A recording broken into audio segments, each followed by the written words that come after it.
আমাদের দাবি হচ্ছে আমাদের সাথে কথা না বলে আমাদেরকে কে প্রতিনিধিত্ব করবে নতুন বাংলাদেশে, সেটি কিভাবে করে ওনারা ঠিক করেন।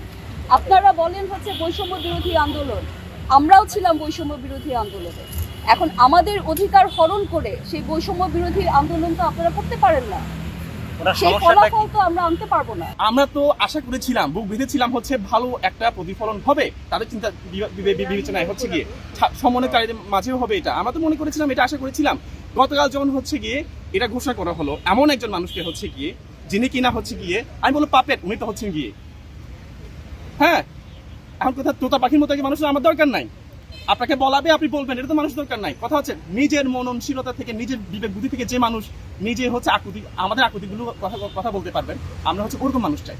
যে যাকে আমাদের প্রতিনিধি হিসেবে নিয়োগ দেওয়া হয়েছে, তিনি দীর্ঘদিন ধরে গত রেজিমে 15 বছর ধরে যে আওয়ামী শাসনের কথা আমরা বলছি, যাদেরকে আমরা উৎখাত করেছি, তাদেরই আমরা ছিলেন এবং দীর্ঘ 15 বছর ধরে তিনি তাদের পদসেবা করে গেছেন।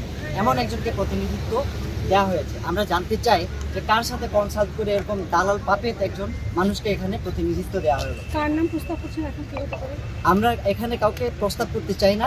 আমরা যেটা চাই, যে সরকার গঠন করবার কথা, যে বিষয়গুলো আমরা সবাই বলছি, সেখানে নির্দলীয় এবং হচ্ছে নিরপেক্ষ এমন একজন যে আদিবাসীদের, সমতল এবং পাহাড়ের সকল আদিবাসীদের সমস্যাগুলো অন্তত ওয়াকিবহাল থাকবে, যিনি সরকারের দেওয়া সিদ্ধান্ত শুধুমাত্র জি হুজুর বা জি স্যার করে পালন করবে না, যিনি অন্তত নিজেদের জায়গা থেকে আদিবাসীদের সমস্যাগুলো সত্যিকার অর্থে উত্থাপন করবেন, এমন একজন প্রতিনিধি আমরা চাই। এবং আমরা চাই অন্তত স্টেক হোল্ডার্স যেগুলো আছে আদিবাসী সমাজের, তাদের সকলের সঙ্গে আলোচনা করে, প্রয়োজনে একটা সময় নিয়ে হলেও তাদের সঙ্গে আলোচনা করে সে প্রতিনিধি ঠিক করা হবে।